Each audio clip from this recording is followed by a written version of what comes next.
네, 성경입니다. 나는 성경이 말씀하는 모든 것을 믿습니다. 나는 하나님의 자녀이며 성경 속에 있는 모든 약속들도 내 것이고 성경이 할 수 있다고 한 모든 일들을 나는 할 수 있습니다. 나는 지금 영원 불변한 하나님의 말씀을 받습니다. 내 생각은 깨어 있고 내 마음은 열려 있습니다. 지금 받으려 하는 하나님의 말씀으로 인해 분명히 나는 변할 것이고 성장할 것입니다. 할렐루야. 아멘. 그리스도인들의 삶의 윤리, 그리스도인들의 사명, 이 부분들을 가지고 오늘 말씀의 제목은 재물과 탐욕에 관한 말씀입니다.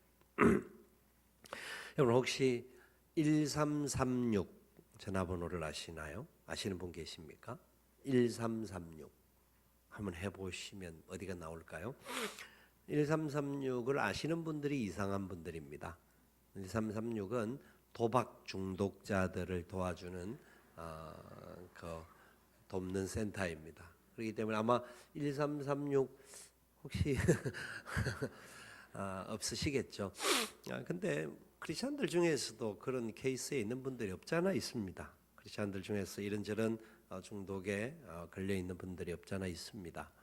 우리가 사는 세상 속에서 우리는 뭐 그렇게 않기를 바라지만 그런 일들이 우리를 둘러싸고 지배하는 일들이 없지 않아 있습니다. 여러분 우리의 삶의 주인이 누구라고 생각하십니까? 내 삶의 주인이 누구냐 하는 이 질문을 우리는 날마다 할 수 있어야 되고 항상 되새김질할 수 있어야 합니다. 내 삶의 주인을 정확하게 알지 못하면 우리는 세상 속에서 혼란스러운 가치관에 빠지게 됩니다. 세계의 모든 전쟁들이 다 재물에 의하여서 일어나는 전쟁들입니다. 영역 싸움이고 영토 싸움이고 자기들의 편함과 안락을 위한 부분들로 전쟁들이 일어납니다. 그 모든 것들 속에 진짜 우리의 주인이 도대체 누구냐 하는 것들을 알 수 있어야 합니다. 오늘 이 마태복음 6장은 특별히 산상수훈에 대한 이야기인데 오늘 다 말씀을 드릴 수 있는 건 아닙니다만은 6장에서 1절부터 18절까지는 하나님 앞에서 구제하는 일과 기도하는 일과 그리고 금식하는 일에 대한 설명들을 하고 있습니다. 이런 영적인 부분에 대한 그리고 이 땅에 선신된 삶의 문제들을 이야기를 하다가 오늘 본문 19절부터 34절까지는 재물, 그 모든 것에 대한 돈에 대한 문제, 재물이 도대체 어떤 것이냐, 우리의 마음이 어디에 가 있느냐 하는 것들을 이야기를 하고 그것을 넘어가서 7장 1절부터 5절까지는 이제 다른 사람들을 비판하는 일에 대한 이야기를 합니다. 오늘 우리는 다 살펴볼 수 없지만 이 재물에 대한 문제들을 말씀을 통하여 살펴보기를 원하는데 이것은 단순히 외적인 문제가 아니라 우리의 눈과 몸과 상관이 있는 부분임을 오늘 말씀은 이야기를 합니다.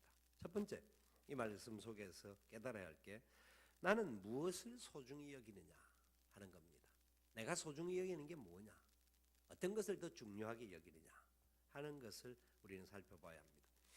재물이라고 하는 단어는 여러분 우리가 기도를 하면 마지막에 뭐 어떻게 합니까?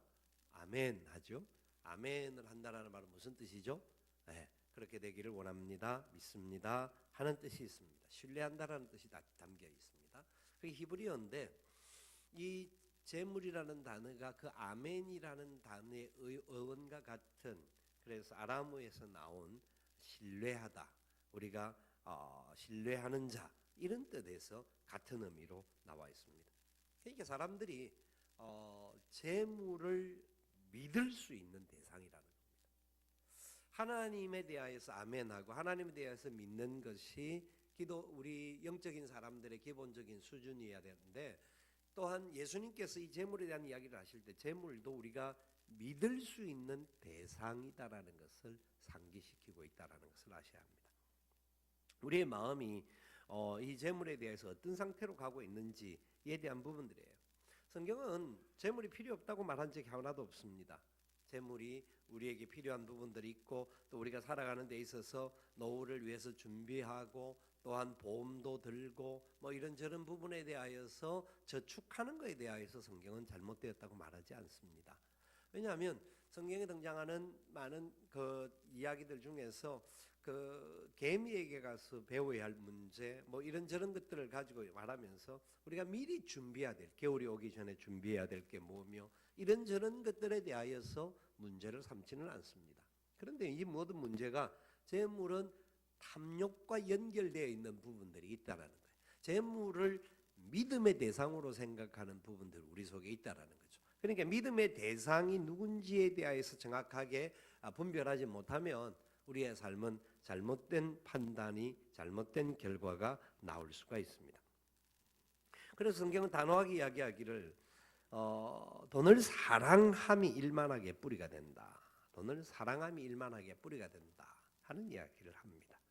그래서 우리가 진짜 이 재물에 대한 문제를 어떤 가치로 살아가고 있는가. 오늘 본문은 이렇게 앞에서 이야기를 해요.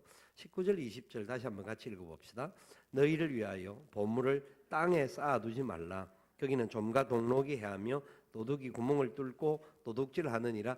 오직 너희를 위하여 보물을 하늘에 쌓아두라. 거기는 좀이나 동록이 해하지 못하며 도둑이 구멍을 뚫지도 못하고 도둑질도 못하느니라. 자, 보물을 어디에 쌓아두라고 말합니까? 하늘에. 땅에 쌓지 말고 하늘에 쌓아두어라. 땅에 쌓아두게 될 때 좀과 동록과 도둑이 와서 그 재물이 사라지게 된다. 보물이 사라지게 된다 하는 부분으로 이야기를 하고, 보물을 하늘에 쌓아두라. 그곳에는 좀이나 동록이 해하지 못하고 도둑이 구멍을 뚫지도 못한다. 우리가 보통 이 말씀을 하면 사람들이 먼저 딱 선입견으로 생각하는 게 그러면 하늘에 쌓아두는 기 위해서 헌금을 많이 하라고 지금 저 말을 하려고 하느냐, 그렇게 생각을 합니다. 예. 헌금도 잘못하면 하늘에 쌓아둘 바로 되어진 헌금들이 하늘에 쌓아둘 수 있는 거지만 잘못하면 그 헌금 자체도 땅에 쌓을 수도 있습니다. 여러분, 헌금이라고 그리고 우리가 행하는 모든 일들이 다 하늘에 쌓아지는 것은 아닙니다. 자, 우리가 우리의 삶의 자리에 이 말씀을 정확하게 알아야 합니다. 네 보물이 있는 그곳에 네 마음이 있다. 보물이 있는 곳에 마음이 있다. 우리의 마음은 우리가 제일 좋아하고 사랑하고 기뻐하는 곳에 가 있습니다. 우리가 진짜 무엇을 더 좋아하고 무엇을 더 사랑하고 무엇을 우리의 마음의 중심에 보물로 여기느냐, 마음이 가 있는 것을 보면 알게 됩니다. 그렇기 때문에 우리의 보물을 하늘에 쌓아두라고 말을 하는데, 이 쌓아둔다라는 말은 인간적인 면에서 보면 땅에 쌓아두는 인간의 모습에 보면 집착한다라는 단어로 사용되어집니다. 집착한다. 그래서 욕심을 위하여서 자기 재물을 축적한다 하는 뜻이 담겨져 있죠. 그러니까 우리의 보물이 이 땅에 우리가 더 계속해서 그 부분에 제일 잘 설명하고 있는 내용이 예수님께서 어리석은 부자에 대한 이야기를 하는 것이 있었죠. 어리석은 부자가 농사를 잘 짓고 엄청난 이제 소출을 얻게 되었습니다. 그러면서 외칩니다. 내 영혼아, 이제는 우리가 좀 더 편하게 살고 좀 더 안전하게 살고 행복하게 살자 하면서 큰 창고를 짓는다고 했습니다. 큰 창고를 짓고 그곳에 쌓아두고 그 쌓아둠으로 인하여서 자기의 삶이 더 평안히 있을 것이라고 그는 고백을 합니다. 그때 예수님이 뭐라고 합니까? 어리석은 자야, 오늘 밤에 너의 영혼을 내가 불러간다고 하면 이것이 누구의 것이 되겠느냐? 네가 네 목숨을 위하여서 네 생각 따라서 그것을 쌓아둔다고 하는데 그게 과연 누구의 것이 되겠느냐 하는 이야기를 하죠. 이것이 바로 축적하고 쌓아두는 부분에 대한 이야기입니다. 그래서 구멍이 뚫려지게 되는데, 이 구멍이 뚫려지는 것은 유대인의 그 집들은 땅 밑으로 파서 들어가서 그 안으로 들어가서 도둑질할 수 있는 그런 구조적인 모습들이 있습니다. 그래서 하나님께서는 우리의 이기적인 욕심에 따라서 이 부분들이 축적되어지고 쌓아지는 것을 원치 않는 것을 말합니다. 이 세상 속에서 우리가 열심히 쌓아두어서 돌아가시면 전부 다 자식들에게 유산으로 이제 넘어갈 수 있는 상황인데, 그렇게 쌓아두다가 자식들에게 유산이 넘어가게 될 때에 진짜 제대로 자식들에게 양육하고 하나님 앞에 쌓아두는 법을 훈련시키지 못했다고 한다면 우리 자식들끼리 전쟁이 일어나서 서로가 갈등 구조가 더 커질 수밖에 없습니다. 물려주고 싶은 유산이 없어서 뭐 그렇게까지 걱정 안 해도 된다고 생각할지 모르지만, 우리가 있는 적은 것들조차도 결국은 우리가 어디에 쌓아두느냐의 개념에서 우리의 눈이 무엇을 보고 무엇을 생각하느냐에 따라서 전혀 달라질 수 있다는 것을 기억하셔야 합니다. 여기 땅에 쌓아두지 말고 하늘에 쌓아둔다. 이 말은 이 땅을 살아가면서 우리가 하늘에 쌓아두는 선한 일을 행해야 한다라고 말합니다. 선한 일을 행해야 한다. 그 모든 것들이 하나님의 영원한 가치를 가진 것들에 포함되어질 때에 하늘의 보물이라고 할 수 있다는 겁니다. 세상에 영원한 것은 세상에는 아무것도 없습니다. 다이아몬드가 좋고 막 영원한 그건 변하지 않는 속성을 가지고 있다라고 사람들이 생각해서 다이아몬드를 많이, 그래서 금은 지금 어려운 시기에 금을 항상 많이 가지고 있어서 금은 그 어떤 가치에도 변하지 않으면서 절대 가치를 가진다라고 해서 그 부분들을 이야기를 하지만, 그런데 어느 날 그 금이나 다이아몬드나 모든 것도 사라집니다. 우리 가지고 가지 못합니다. 마지막 갈 때 그 모든 것은 다 없어지는 겁니다. 아니, 이 땅에서도 어느 날 갑자기 문제가 생겨서 갑자기 은행도 망할 수 있고 나라도 망할 수 있고 여러 가지 부분에 흔들리는 부분들이 나올 수 있습니다. 그렇기 때문에 영원한 것은 하나밖에 없습니다.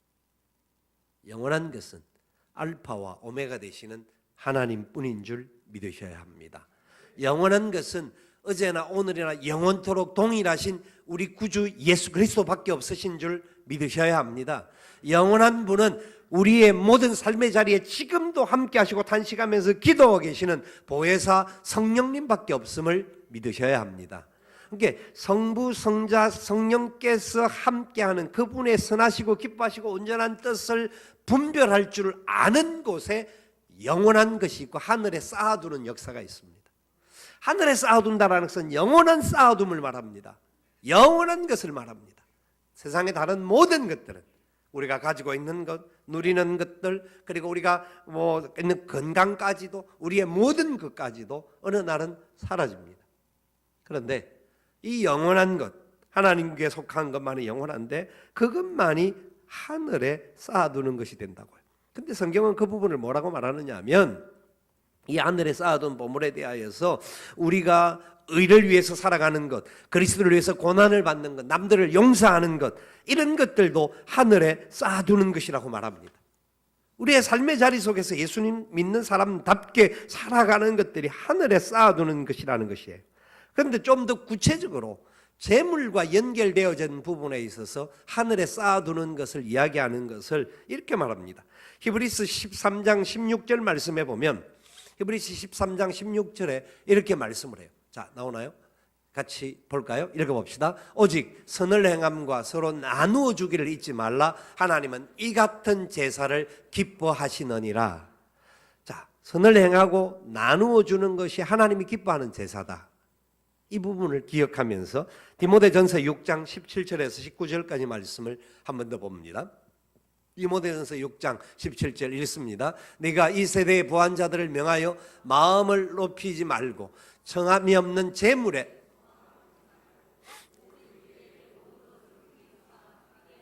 하나님께 두며 선을 행하고 선한 사업을 많이 하고 나누어 주기를 좋아하며 너그러운 자가 되게 하라. 이것이 장래에 자기를 위하여 좋은 터를 쌓아 참된 생명을 취하는 것이니라.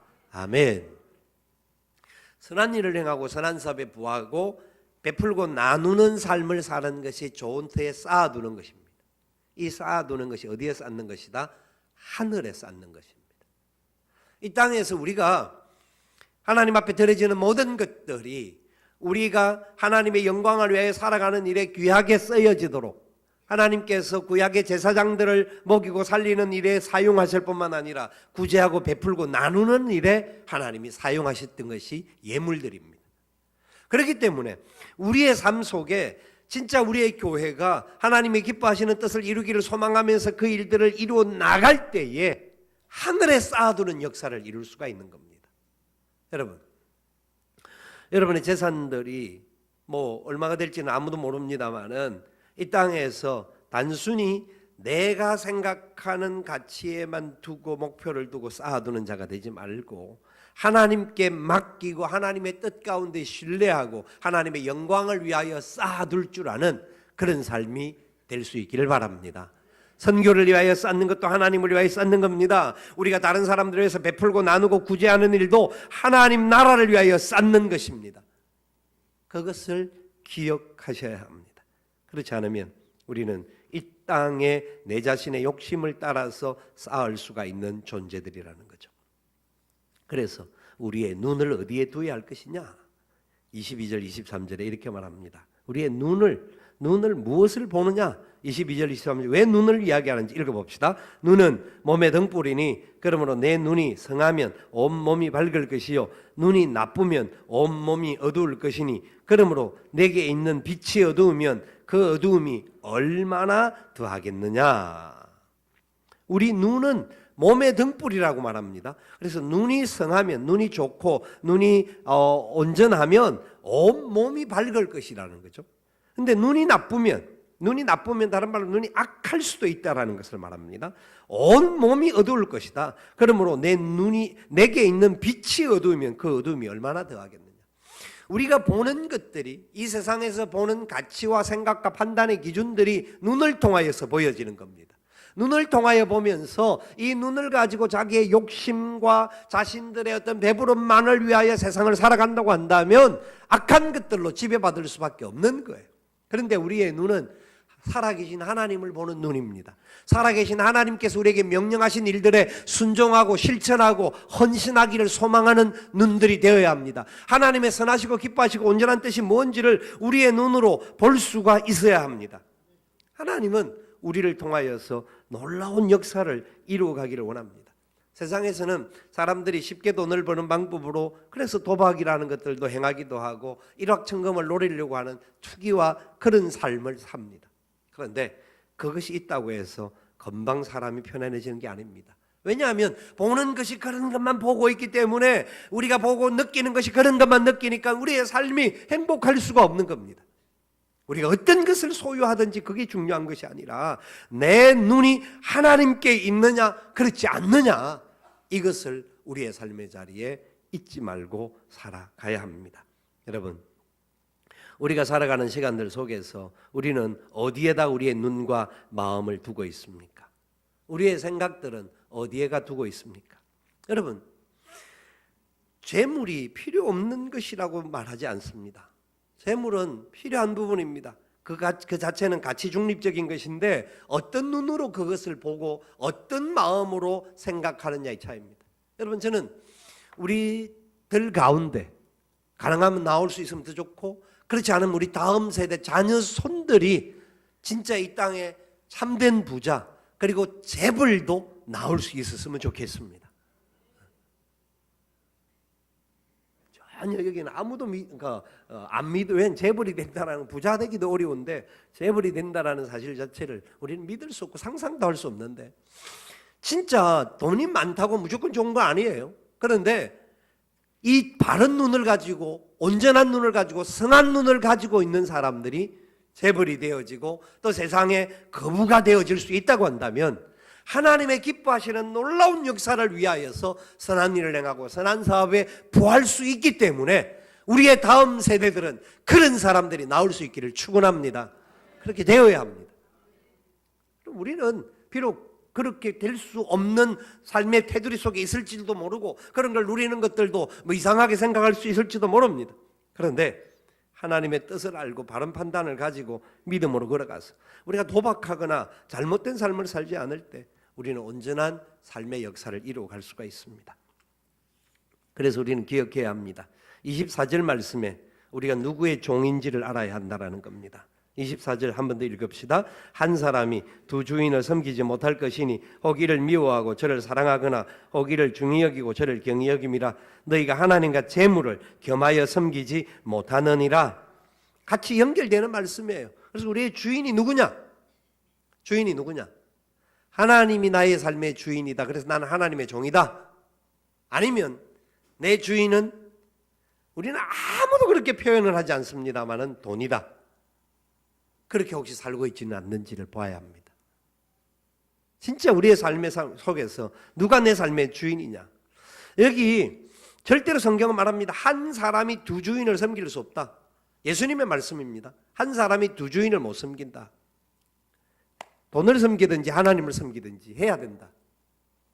우리는 하나님 섬기는 건 기본이고 그 다음에 돈도 이렇게 하는데, 이 돈들은 우리가 섬겨야 할 대상이 아니라 우리가 사용해야 될 하나님이 내게 맡겨주신 은사라는 것을 기억해야 합니다. 우리는 진정 하나님이 우리의 삶의 영원한 복이고 하나님 우리의 삶의 영원한 은혜요, 우리의 삶의 그 자체라는 것을 기억해야 합니다. 이것이 복입니다.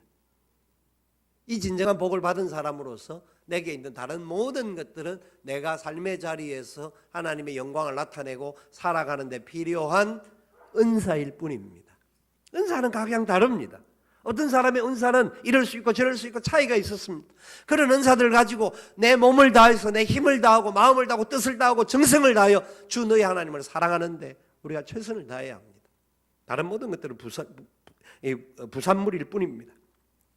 그런데 여기 이를 중히 여기고 라고 말하죠. 중히 여긴다라는 말은 다른 말로 변함없이 성실하다라는 뜻입니다. 변함없이 성실하게 하나님이 나의 아버지 되심을 믿습니다. 그분만이 내게 온전한 위로자가 되시고 소망이 되는 줄 믿습니다. 이를 중히 여기고 저를 경히 여기는 그런 모습, 그리고 나아가서 겸하여 섬기지 못한다. 겸하여 섬기지 못한다라는 말은 대등하게 여긴다라는 뜻입니다. 우리는 그 누구도 하나님과 재물을 대등하게 여기지 않는다고 말합니다. 그런데 삶의 자리 속에서 저와 여러분의 연약함들 속에서 그런 부분이 일어날 수가 있습니다. 그러나 철저하게 하나님이 내 삶의 주인 되시고 하나님의 은혜와 사랑 가운데 믿음의 약속에 붙잡혀서 걸어가야 합니다. 자, 다른 예를 들어볼게요. 주일날 교회를 왔습니다. 오늘따라 그 아이들이 생일이라고 뭐 귀한 축복이라고 좋은 백을 하나 사준 거를 탁 폼을 잡고 백을 들고 그 안에 또 선물을 받은 돈들을 좀 탁 해놓고 오늘 예배를 마치고 뭘 하려는지 아니면 헌금을 하려고 가져왔는지 모르겠어요. 좌우지가. 근데 돈을 좀 상당히 많이 빳빳한 새 돈 몇백만 원 되면 더 좋겠고 아니면 한 돈 100만 원이라도 딱 그 안에 넣고 왔어요. 딱 가방을 들고 왔는데 교회 왔는데 누군가가 그 가방을 들고 가버렸어요. 간혹 우리가 그런 도둑을 맞을 때가 있단 말입니다. 교회 안에. 그렇잖아요? 그러면 어떤 반응이 나올까요? 첫 번째 반응. 아마 우리 교인들이 다 이런 반응을 하실 줄 저는 믿는데, 하나님이 가져가셨으니까 감사해야지. 그래서 감사헌금을 낼 줄로 믿습니다. 그런 사람이 아닌가 봐요. 한쪽의 사람은 이럴 수도 있습니다. 이놈은 교회 왔더만 도둑놈들밖에 없네. 이놈은 교회 나오나 봐라. 단적인 말이죠. 두 가지가 굉장히 극단적인 표현입니다만은 여러분 어디 쪽이 더 가까울까요? 우리는 양쪽 다 아닐 수 있지만 중간쯤에 있습니다. 그렇죠? 중간쯤에 있다라는 것은 그만큼 이쪽에 대한 관심들이 아까워서 어쩔 줄을 모르는 거예요. 사실 마음이니까 상하죠. 아깝기도 하죠. 막 답답하죠. 그러다가도 결국은 우리가 할 수 있는 표현이 없잖아요. 찾을 수도 없고. 성경은 말합니다. 주신이도 하나님이시요 지혜가시니도 하나님이시다. 그렇게 고백을 마지막은 해야 되죠. 안 할 수 없죠. 안 하고 막 한숨 짓고 후회하고 막 다른 교회 가봐야 화병 걸려서 못 살아요. 결국은 재물이 내 삶의 주인이라는 것이 너무너무 아까운 거잖아요. 너무너무 아까워서 어쩔 줄을 몰라 해요. 그것이 바로 우리가 누구의 종이냐라는 겁니다. 우리가 잘 아는 이야기입니다. 어떤 사람이 농사를 짓는데 소가 있었어요. 그 소가 새끼를 2마리 놓았어요. 2마리 놓았는데 내가 한 마리는 하나님께 드려야 되겠다고 해서 탁 작정을 했어요. 이게 부인이 묻습니다. 어떤 소를 드리려고요? 붉은 소입니까? 아니면 흰 소입니까? 흰 송아지입니까? 나중에 자라서 시장에서 팔고 난 다음에 그때 되면 알 거라고. 근데 어느 날 막 달려왔어요. 집에 와서 말하는데 하나님의 소가 죽었다고요. 하나님의 소가. 어떤 소라고 결정도 해놓지도 않았는데 아마 좀 더 값이 많이 나가는 것을 하나님께 드리려고 그랬겠죠. 근데 죽은 게 어떤 성질이 정확하게 모르지만 그냥 하나님의 손은 죽은 거예요. 여러분, 진짜 만약 누가 처음부터 하나님께 드리라고 그랬나요? 자기가 드리겠다고 그랬으면 처음부터 정해서 드려야 되죠. 근데 어느 날 나중 가서 생각하니까 하나님의 손은 죽은 거예요. 드리고 싶어도 못 드리는 거야. 하나님은 그런 재물을 기뻐하지 않습니다. 하나님은 재물을 바친다고 다 좋아하는 것 아닙니다. 우리 안에 진짜 그 재물들을 가지고 있는 것들을 가지고 선한 일을 행하고 선한 사업에 보하고, 여러분 교회를 못 믿으면 여러분들이라도 그냥 여러분들 스스로의 삶 속에서 선한 일을 하십시오. 교회 일을 통하여서 그 일들을, 교회는 많은 그 일들을 하기를 원하고 또 하고 있습니다. 보이든 보이지 않는 자리에서 수많은 일들을 하고 있습니다. 그래서 여러분들의 헌신이 필요한 거예요. 그런데 교회 못 믿겠어 그러면 나는 나 하나님만 믿을래 라고 생각하면 여러분의 삶 속에 진짜 하나님을 믿는 여러분의 재물을 가지고 선한 일에 쓰십시오. 베풀고 나누십시오. 다른 사람에게 마음껏 주십시오. 그렇게 사시면 됩니다. 그래야 진짜 하나님을 사랑하는 것이 이 세상에 미워하는 부분들이 되는 겁니다. 왜 예수님이 단적으로 24절에 세상을, 하나님을 사랑하는 것과 미워하는 것으로 이렇게 단적으로 대칭해서 이야기를 하십니까? 그것은 우리의 삶의 모습이 그렇다는 겁니다. 대한민국이 어지러운 이유도 저는 다른 일이 아니라고 생각합니다. 결국 재물이 주인되고 권력이 주인이 되다가 보니까 그 권력이 있는 곳에 재물이 있고 재물이 있는 곳에 권력이 있고, 그렇게 되다가 보니까 계속 욕심이 이 탐욕이 더 올라오고, 탐욕이 올라오다가 보니까 자기도 모르는 사이 끝까지 잘못된 길로 가는 그런 요소들이 있습니다. 우리도 연약하기 때문에 육체의 탐욕들이 있을 수 있습니다. 그러나 저와 여러분에게 그래도 우리 속에 계신 성령님이 계십니다. 우리 안에서 진짜 가장 소중하고 영원히 변하지 않는 영원한 가치는 하나님밖에 없음을 믿으시기 바랍니다. 그 주님의 선한 뜻을 붙잡기를 소망하고, 그래서 그 뜻을 내 삶을 통하여서 실천하려고 노력하는 삶이 되시기를 바랍니다. 그렇게 되면 하나님 우리에게 약속하시는 것이 25절부터 34절까지 나오는 말씀입니다. 여러분, 우리가 가장 소중히 여기는 것이 무엇이냐? 가장 소중하게 여기는 게 뭐냐? 무엇을 이야기를 합니까? 주님께서 25절에 말합니다. 그러므로 내가 너에게 이르노니 목숨을 위하여 무엇을 입을까, 무엇을 마실까, 몸을 위하여 무엇을 입을까 염려하지 말라. 목숨이 음식보다 중하지 아니하며 몸이 의복보다 중하지 아니하냐? 우리의 목숨과 우리의 몸이 무엇에서부터 시작된다라는 겁니다. 우리는 먹고 마시고 세상에 사는 것들이 필요하다. 필요하지 않다고 말하지 않습니다. 하나님 우리의 목숨이 그만큼 소중하다라고 목숨을 더 지켜주셨습니다. 저와 여러분의 목숨을 살리기 위하여서 우리 구주 예수 그리스도께서 십자가에 죽으시고 우리의 영원한 삶의 소망을 주셨습니다. 그렇기 때문에 하나님은 우리의 목숨의 소중함을 아시고 아들을 주신 그분께서 하물며 다른 것을 주시지 않겠느냐? 우리에게 주시겠다고 약속을 하셨습니다. 그런데 우리는 하나님 그분을 보는 것이 아니라 다른 것을 보다가 보니까 하나님이 주시는 것에 대해서는 생각하지 못하고 내가 무언가를 해야만이 얻는 것으로 생각을 합니다. 저는 우리 하나님께서 우리에게 주시는 아름다운 은혜와 사랑 가운데 우리의 삶이 주께서 주신 것인 줄 알고 감사해야 하고 겸손하게 받으면서 그것을 통해서 어떻게 하면 더 선한 일을 행할 것인가를 우리의 삶의 속에서 걸어가야 합니다. 그래서 우리의 목숨을 소중하게 여기는 그분께서 말합니다. 드레베카 봐봐라, 공중의 새를 봐라. 여러분, 이번 한 주간 동안, 아니 오늘 하루라도 괜찮습니다. 한번 들에 핀 들꽃들을 한번 이렇게 좀 관찰해 보십시오. 너무 예쁘죠, 그죠? 근데 예쁠 정도가 아니라 하여튼 자세하게 관찰을 해볼 수 있으면 망원경으로 보면 더 좋고, 아니면 뭐 더 가까이 볼 수 있는 그런 돋보기를 보든지 하든지 해서 그런 꽃들을 한번 관찰해 보십시오.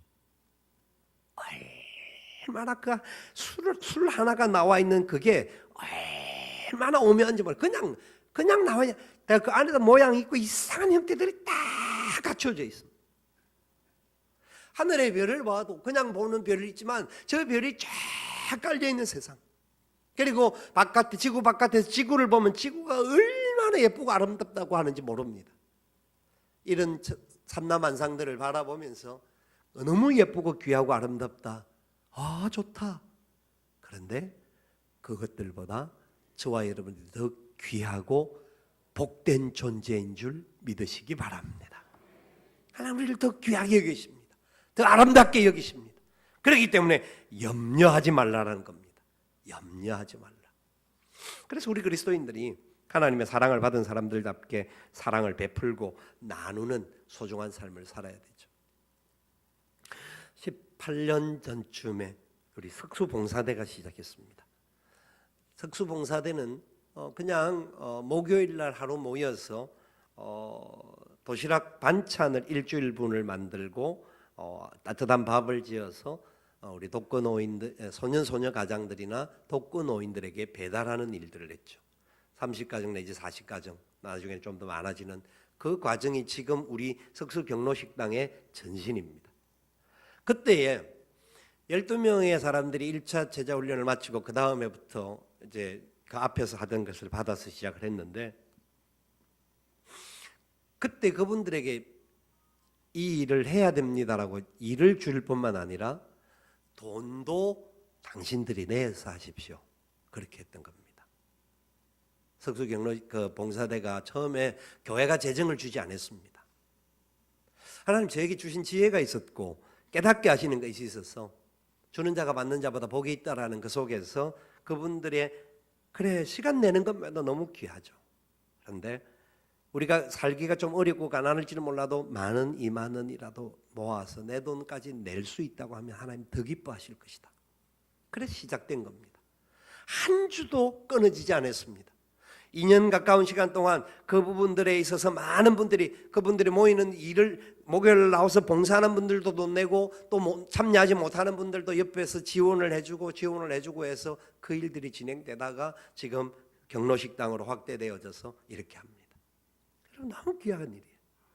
시간, 물질, 자기의 모든 것을 다 투자하여서 드려진 그것이 하늘에 쌓아진 줄 믿으시기 바랍니다. 지금은 돈을 주면서 하라 해도 하기 어려운 시대입니다. 어떤 문제든지 돈을 주면서 하기는, 사람을 사서 하는 것은 돈 있으면 쉽습니다. 그런데 우리의 마음이 하나님을 보는 눈이 있고 하나님이 내 삶의 주인 되심을 고백한다고 한다면 내 삶의 자리 속에서 그런 헌신된 삶의 역사가 일어나야 되는 거죠. 그것이 하나님 기뻐하는 일입니다.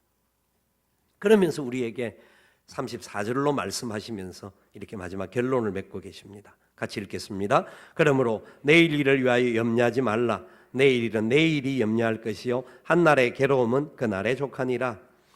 우리가 사는 삶의 자리 속에서 어려움과 힘든 일이 옵니다. 그래서 괴로움도 올 수가 있습니다. 그런데 염려는 내일 일어날 일이라는 겁니다. 그래서 내일 일을 위하여 염려하지 말라. 그러면서 뭐라고 말합니까? 내일 일은 누가 염려한다고요? 내일 일은 누가요? 내일이. 내일 일은 사람이 염려합니까? 시간이 염려합니까? 그렇죠?